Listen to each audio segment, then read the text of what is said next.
കൊടൈക്കനാലിൽ ചൂടധികമാണ് ഈ വർഷം. അത് കാരണം മൊത്തം കാട്ടുതീ പിടിച്ചിട്ട്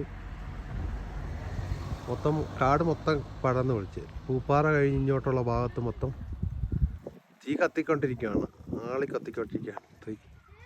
അവിടെ ഇങ്ങനെ പുക പോകുന്നതായിട്ട് നമുക്ക് കാണാം കറക്റ്റായിട്ട്. കണ്ട ഈ ഏരിയ മൊത്തം കത്ത് നശിച്ചു. ഈ ചുറ്റുപാടുമെല്ലാം മൊത്തം കത്ത് നശിച്ചേക്കുവാണ്. അപ്പോൾ പൂപ്പാറയിൽ നിന്ന് ഇങ്ങോട്ട് വണ്ടികൾ കടത്തിവിടുന്നില്ല അപ്പം നിലവിൽ. കാര്യം ഫയർഫോഴ്സും മറ്റുള്ള ടീമുകളും എല്ലാം കാട്ടുതീ അടയ്ക്കാനുള്ള ശ്രമത്തിനാണ്. ഒരു പകുതി വരെയൊക്കെ വണ്ടി വരുത്തുള്ളൂ. കഴിഞ്ഞാൽ മൊത്തം തീയാണ്. അപ്പം തന്നെ വണ്ടി ഇങ്ങോട്ട് കയറ്റി വിടത്തില്ല.